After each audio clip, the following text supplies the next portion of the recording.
Chef Talk with Kyle Cherek is brought to you by the following presenting sponsors: Mandel and the North End.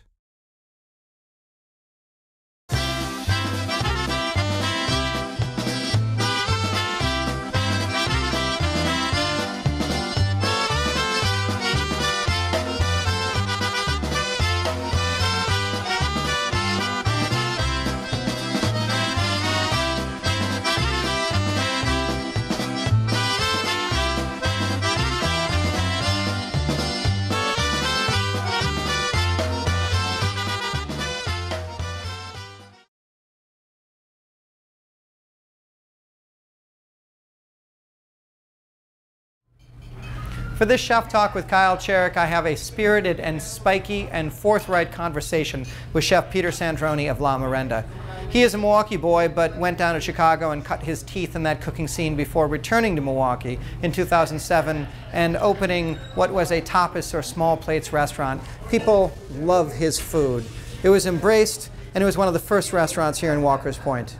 It's Chef Talk with Kyle Cherek and Chef Peter Sandroni of La Merenda. What gives you the audacity to cook Filipino food, Spanish food, your wife has got that, Chinese food, you know, New Zealand, I mean, what gives you the right? Well, to do an international tapas menu. Correct, and it's a good point. When you're Italian-Irish, right. Your wife's Colombian, and you're in a Polish-German-Italian town. And in that smack dab of that traditionally old neighborhood of all those things. Right. Well, I went to Chicago after I graduated from Marquette. I actually went to Atlanta to work for my aunt and uncle at their Italian restaurant. Mm-hmm. And I came back to Chicago, the Midwest. I didn't come right back to Milwaukee right away and work for Lettuce Entertain You. Mm-hmm. So I had an opportunity to be exposed to a lot of things through Lettuce Entertain You. That was first. So then I went and worked for the KDK Corporation. They own Marche, Red Light, Vivo, all in one corner. So it was French, Italian, and Asian. So I worked at all three of those. And I went to Kendall College, and I came out, and I became the sous chef at a Filipino restaurant. I did that for 3 years. And who knew that my comfort foods would become then French, Italian, and Filipino.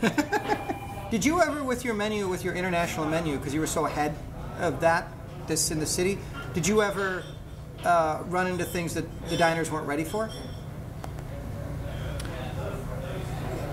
No. I mean, I thought that. I thought I'd put stuff out that people wouldn't get, and I took them for granted. I mean, I took the local Milwaukee diner for granted in the sense that I thought we were going to have to educate them more on what we were doing here. Mm-hmm. You know, what tapas meant, what some of the different styles of cuisine meant. We brought in Filipino food that no one's ever experienced before, but Filipino food's half Spanish, half Chinese. So people might not have actually had that Filipino noodle dish before, but they've had Chinese sausage, and they've had some maybe the other Spanish influences. So they recognize the words. There's a memory of flavor. Correct. Yeah. Correct. Yeah. And that happened with so many other things at the beginning. We're like, all right, people get this. I thought that we were going to have to force this down people's throat. So as far as I'm concerned, you brought small plates to Milwaukee.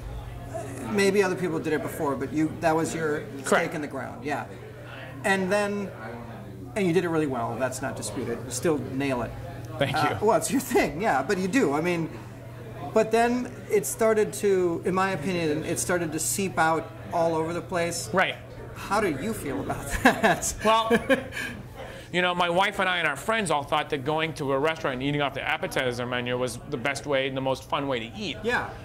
I happened to work at a tapas restaurant, so I had really good background in understanding how to set up a kitchen and a menu, and then how to get our staff to understand front and back how to do it. Joe Borlotta came in here like 6 times in about maybe 2 or 3 months. He came in a lot, and I told my wife, yeah, Joe Borlotta's been in like 6 times now. And she goes, oh my God, he's going to steal tapas. He's going to open up a tapa restaurant. And he didn't open up a tapa restaurant, but he put a tapas menu in at Bacchus. Mm-hmm. And there's 2 things that he did that I'm very grateful for. One, publicly he acknowledged that one of his favorite restaurants at the time, it was a Where Do Chefs Go article in the Milwaukee Magazine. Okay. He said one of his favorite places was La Merenda, and one of his favorite dishes was the beef Wellington at La Merenda. Cool. So it was his way of, one, publicly acknowledging thank you to me. Yeah. And his tapas was totally different. Completely different. And from that moment on, I realized people were going to probably start to copy it. Yep. but they were going to put their own spin like they did. Yeah. Party fillets. One is rare. Some filet, one rare. One chicken. Party style. 7 party salmon. 2 mushroom risotto entrees. CDR